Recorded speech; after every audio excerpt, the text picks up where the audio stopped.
Assalamualaikum warahmatullahi wabarakatuh. Pada kesempatan pada kesempatan kali ini, kami dari kelompok 2 angkatan 1 peserta pelatihan dasar calon pegawai negeri sipil golongan 3 di lingkungan pemerintah Kabupaten Kuningan, Jawa Barat tahun 2023 akan berdiskusi mengenai isu aktual terkait pelaksanaan penyelenggaraan pemerintahan dalam upaya mewujudkan smart governance. Isu aktual yang kami ambil pada kesempatan diskusi kali ini yaitu mengenai smart city. Sebelumnya, perkenalkan, nama saya Tita Syami Kodriani, selaku moderator pada diskusi kali ini. Mungkin selanjutnya Akang Teteh bisa memperkenalkan terlebih dahulu. Mangga, bisa dimulai dari Teh Firda terlebih dahulu. Monggo Teh.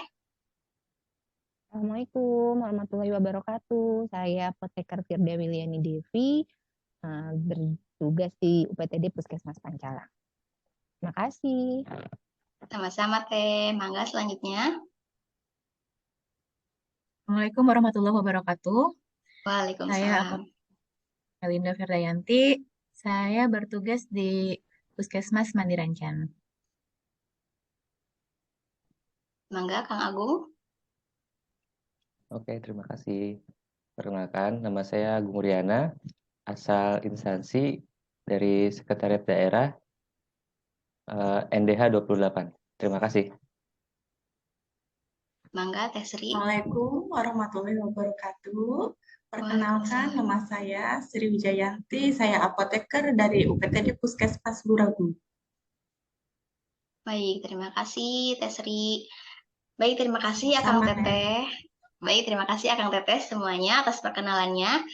Mungkin selanjutnya kita langsung bahas aja ya mengenai Smart City itu apa. Nah, menurut Akang Teteh nih, Smart City itu apa sih?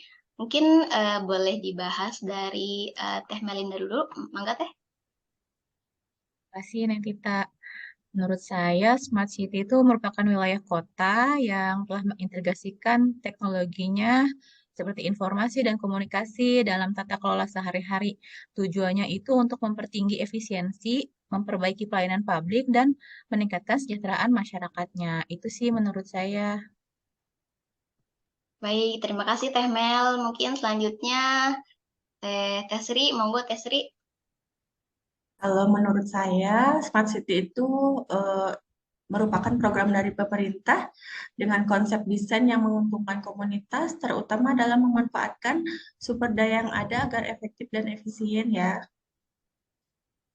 Baik, terima kasih Teh Sri. Mungkin dari Kang Agung, mangga Kang, gimana?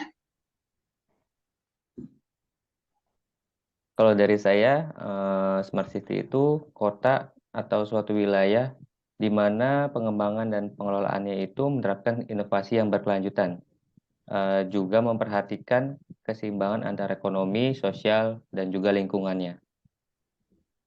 Baik, terima kasih Kang Agung. Selanjutnya Teh Firda, mangga Teh. Kalau menurut saya, Smart City itu konsep kota pintar. Jadi untuk membantu masyarakat mendapatkan pelayanan lebih cepat, lebih efisien, memberikan informasi yang tepat kepada masyarakat. Baik, terima kasih Teh Firda. Wah, luar biasa sekali ya Kang Teteh dalam mengemukakan pandangan atau pendapatnya mengenai Smart City. Sebenarnya saya juga baru dengar nih istilah Smart City ini. Jadi kalau boleh saya simpulkan dari pendapat Akang Teteh yang sudah dikemukakan tadi, bahwa Smart City sendiri adalah konsep kota pintar yang diterapkan oleh suatu kota yang mana merupakan suatu program dari pemerintah yang bertujuan untuk membantu masyarakat dalam mendapatkan pelayanan yang lebih cepat dan efisien dengan memanfaatkan sumber daya yang ada dan memperhatikan keseimbangan antara ekonomi, sosial, dan lingkungan seperti itu. Oke, kita selanjutnya bahas mengenai tujuan atau manfaat Smart City nih ya Kang Teteh. Nah, menurut Akang Teteh, tujuan atau manfaat dari Smart City ini apa sih? Mungkin boleh dimulai dari Kang Saya Agung. juga ya. Oh, dari Teh Mel, mangga, mangga Teh Mel, mangga Teh Mel. Ya deh. Coba ya. Eh, Smart City itu kan sebuah solusi digital ya, di mana teknologi yang diterapkan di Smart City ini tuh dapat membuat sebuah kota tuh menjadi lebih efektif efektif dan efisien dalam pelayanan kepada masyarakat. Terus untuk pemerintah juga dapat menjadi jembatan penghubung nih antara pemerintah dan masyarakatnya itu agar lebih dekat. Jadi pemerintah itu bisa melakukan kontrol dan mengetahui peristiwa-peristiwa yang terjadi di wilayahnya itu secara real time. Seperti kalau misalnya ada pohon tumbang gitu kan, jadi masyarakat itu bisa langsung mengadukannya ke misalnya dinas PUTR ya melalui aplikasi tertentu. Jadi bisa dengan cepat penanganannya seperti itu sih. Coba menurut teman-teman yang lain mungkin ada pendapat lain. Mungkin Kang Agung? Boleh, Temel. Kalau dari saya sendiri untuk tujuan Smart City itu bisa ningkatin efisiensi dalam pengelolaan sumber dayanya. Terus juga meningkatkan konektivitas dan juga meningkatkan kualitas hidup warganya.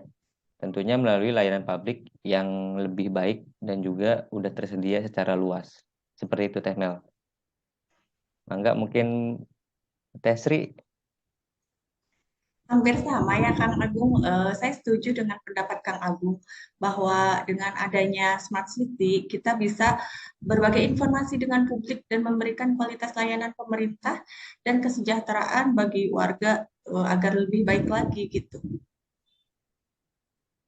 Mungkin ada pendapat lain dari Teh Firda? Kalau dari saya untuk Smart City itu mengoptimalkan pemanfaatan daya secara efisien, sumber daya maksudnya sumber daya secara efisien dan efektif untuk berkelanjutan menangkap dan memberikan respon akan kebutuhan warganya secara proaktif. Terus kalau untuk ininya masa depannya itu memastikan perkembangan dan berkelangsungan kota di masa yang akan datang untuk generasi yang akan datang. Jadi memenuhi kebutuhan generasi yang akan datang baik secara ekonomi maupun lingkungan. Itu aja sih dari saya. Wah, luar biasa sekali ya Kang Teh. Tadi udah mengemukakan pendapatnya ya dari semuanya tentang manfaat atau tujuan dari Smart City itu sendiri. Jadi pada intinya tujuan atau manfaat Smart City itu untuk mempercepat pelayanan yang diberikan untuk masyarakat dengan memanfaatkan sumber daya atau teknologi yang ada. Dan juga diharapkan pemanfaatan ini menjadi solusi digital ya, Akang Teteh, solusi digital sebuah kota agar lebih efektif dan efisien dalam melayani masyarakatnya. Seperti itu. Baik, selanjutnya kita move on nih, Kang Teh. Tadi kan kita udah ngebahas mengenai Smart City itu apa, terus manfaat dari Smart City itu apa. Nah, kira-kira nih, menurut Akang Teteh, apa saja sih syarat atau unsur jika suatu kota ingin menerapkan Smart City? Boleh mungkin siapa saja yang menjawab, Akang Teteh? Monggo. Coba jawab ya, Neng ya. Kang Teteh. Jadi Smart City itu kan akan menjadikan kota yang paling cepat dan akurat untuk memberikan solusi kepada masyarakatnya. Untuk itu diperlukan konsep Smart City. Nah, ada 6 unsur nih. Yang pertama ada Smart Governance, terus Smart Living, Smart Economy, Smart Environment, Smart Branding, dan Smart Society. Itu sih. Baik, terima kasih Teh Mel. Berarti ada 6 unsur ya Teh ya? Tadi. Ya, betul. Iya, oke. Berarti setelah itu, ketika kita udah mengetahui syaratnya nih atau unsur-unsurnya dari Smart City itu sendiri, kira-kira menurut Akang Teteh di Indonesia itu kota mana aja sih yang sudah menerapkan Smart City ini? Boleh mangga dijawab oleh siapa aja? Aku coba bantu jawab ya, Teh. Mangga Kang. Jadi sebenarnya sih udah cukup banyak ya wilayah atau kota maupun kabupaten di Indonesia yang udah nerapin Smart City ini. Apalagi pemerintah punya gerakan yaitu program gerakan menuju 100 Smart City.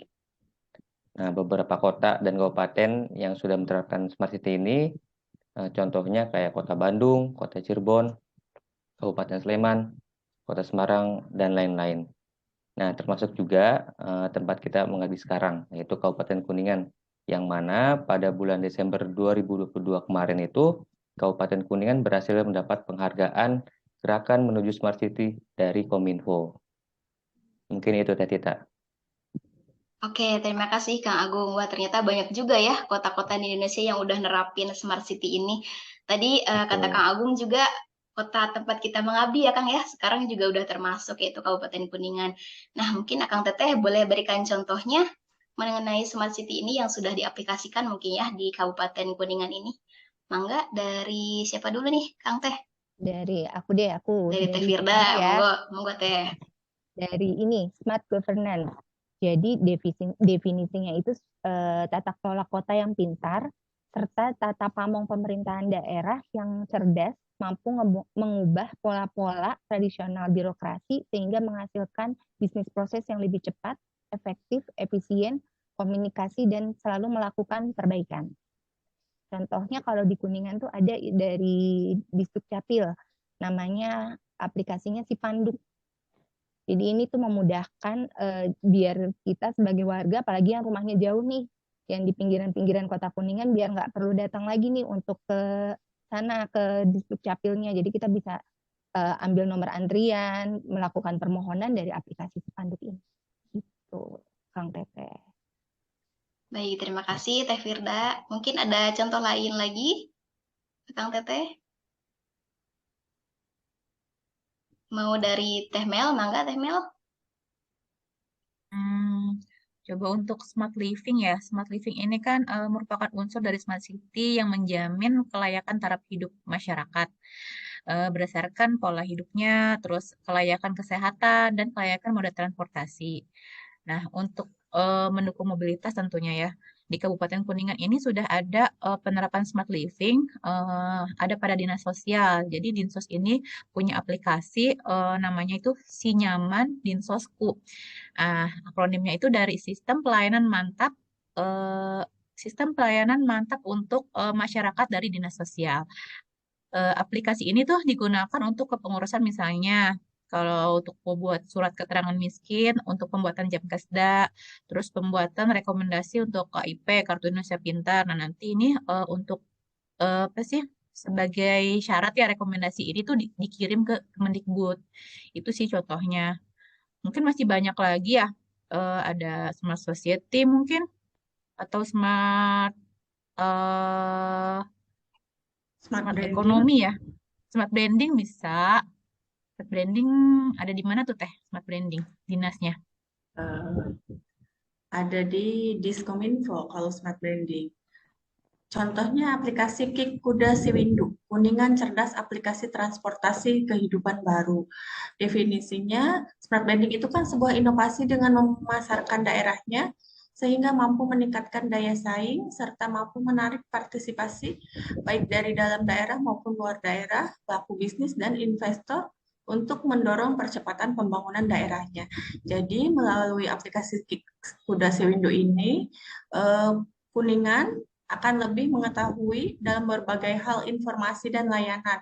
Ada berita online, sosial media, informasi penting, tempat wisata, dan budaya. Itu Mel. Bagus ya namanya Ki Kuda Iya, Siwindu. Kuda Siwindu. Kuda Siwindu, bener. Kuda Iya, Siwindu. ini Agak kayak susah juga Kuningan Ki banget Kuda. gitu ya. Nih teman-teman Ya ada ada juga kuda-kudanya. iya, ada juga smart environment Mel untuk Kuningan. Jadi ini dikeluarkan oleh Dinas Lingkungan Hidup Kabupaten Kuningan. Sebuah inovasi pengolahan sampah tanpa limbah. Tujuannya yaitu untuk mengurangi timbulan sampah dengan cara mendaur ulang, mengolah sampah agar memiliki nilai ekonomis, serta mampu menyerap tenaga kerja. Jadi Itu udah programnya. nggak usah bakar-bakar sampah lagi ya Teh ya. Ya, jadi kayak Dinas Benar-benar Lingkungan smart Hidup ya. itu memberikan edukasi kepada masyarakat untuk mendaur ulang sampah. Mungkin ada smart-smart yang lain dari teman-teman? Ada nih Teh, smart ekonomi. Smart ekonomi, mangga Jadi Kang Agung. ya, jadi smart ekonomi itu mewujudkan ekosistem perekonomian di daerah yang mampu memenuhi tantangan yang disruptif dan juga menuntut tingkat adaptasi yang cepat dengan cara membuka akses informasi dan usaha yang luas sehingga meningkatkan aktivitas ekonomi yang efektif dan efisien. Nah, contoh smart ekonomi ini sendiri yang udah diterapin di Kabupaten Kuningan adalah adanya program Si Badu Mi Rakyat yang dikeluarkan oleh Dinas Koperasi. Si Badumi Rakyat ini akronimnya ya, aplikasi bank data pelaku usaha ekonomi kerakyatan. Jadi program ini tuh bertujuannya untuk meningkatkan kualitas pelayanan dalam memberikan informasi yang akurat dan up to date. Tujuannya untuk meningkatkan ekonomi kerakyatan. Nah, program ini juga udah bisa diakses nih Teh, Akang Teteh. Bisa melalui website dan juga Android. Jadi Nah, dia mungkin isinya cuma untuk UMKM yang ada di Kuningan gitu ya, Kang ya? iya, jadi dia tuh isinya data-data digital yang emang sengaja dikumpulin, disatuin dalam suatu aplikasi. Keren ya. Jadi kita gampang ya nyarinya kalau Iya, misalnya lebih gampang betul. butuh apa, khususnya sih untuk yang khas Kuningan gitu ya. Jadi udah terdata semua Jadi di gampang bank. nyarinya ya. Lebih gampang ya Teh. Ya. Walaupun nginget nama aplikasi rada susah juga sih Teh. Si Badumi Badumi. Rakyat. Lumayan panjang ya Kang Agak Teh. panjang, Si agak Panjang panjang. Badumi soalnya Rakyat. benar. Iya, Si betul, Badumi agak Rakyat. panjang. Baik, ada lagi Kang Teh? Contoh yang Iya, lain? yang terakhir yang belum Smart Society. Oke, Smart Society, mangga Kang. Jadi Teh. definisinya kalau ini memfokuskan pada manusia sebagai unsur utama sebuah kota di mana interaksi antara warga terjalin semakin kuat dan tanpa sekat dengan kemajuan teknologi yang ada. Kalau di Kabupaten Kuningan contohnya tuh nama aplikasinya SIMRS, jadi Sistem Informasi Manajemen Rumah Sakit. Jadi adanya di RSUD 45 Kuningan. Manfaatnya ini kalau buat masyarakat dirasakan hasil dari perbaikan pelayanan rumah sakit. Jadi berupa ketertiban dan keteraturan administrasi serta kepastian waktu untuk mendapatkan pelayanan. Kan biasanya kalau di rumah sakit Fatma kan suka antri ya banyak gitu. Kita harus daftar dari lama gitu panjang, belum tentu dapat juga gitu. Jadi kayak antrian online gitu ya, Teh ya? Iya, kayaknya Bentuknya. begitu. Jadi biar mempercepat ya Teh ya, nggak perlu antri panjang gitu ya. Baik, ada lagi Kang Teh contohnya? Cukup? Cukup Teh. Ya udah. Cukup ya? Oke, baik. Terima kasih ya Kang Teteh yang sudah menjelaskan secara detail ya mengenai unsur Smart City dan contohnya di Kabupaten Kuningan, di kota kita tercinta gitu ya. Ternyata sudah banyak juga ya yang diaplikasikan oleh Kabupaten Kuningan. Baik, mungkin selanjutnya saya akan coba menyimpulkan hasil diskusi kita pada kesempatan kali ini. Yang pertama, tadi kita sudah membahas mengenai Smart City, merupakan konsep kota pintar yang diterapkan oleh suatu kota, yang mana merupakan suatu program dari pemerintah yang bertujuan untuk membantu masyarakat dalam mendapatkan pelayanan yang lebih cepat dan efisien dengan memanfaatkan sumber daya yang ada dan memperhatikan keseimbangan antara ekonomi, sosial, dan lingkungan. Selain itu juga ada tujuan atau manfaatnya sendiri dari Smart City, yaitu mempercepat pelayanan yang diberikan untuk masyarakat dengan memanfaatkan sumber daya atau teknologi yang ada, dan diharapkan pemanfaatan ini menjadi solusi digital sebuah kota agar lebih efektif dan efisien dalam melayani masyarakatnya. Selain itu juga tadi dijelaskan ada 6 unsur Smart City, yaitu ada Smart Governance, ada Smart Living, Smart Economy, Smart Environment, Smart Branding, sama Smart Society. Selain itu juga sudah banyak kota-kota di Indonesia yang mengaplikasikan Smart City ini, termasuk Kabupaten Kuningan, di mana tadi juga sudah dibahas contoh-contohnya oleh Akang Teteh semuanya, seperti ada si Panduk, ada aplikasi Kik Kudasi Windu, terus si Badumi Rakyat, terus si Nyaman Dinsosku, SIM RS, dan penanganan sampah tanpa limbah ya Akang Teteh. Mungkin itu saja hasil diskusi kali ini. Kurang lebihnya mohon maaf. Terima kasih atas perhatiannya. Wassalamualaikum warahmatullahi wabarakatuh. Waalaikumsalam. Waalaikumsalam warahmatullahi wabarakatuh.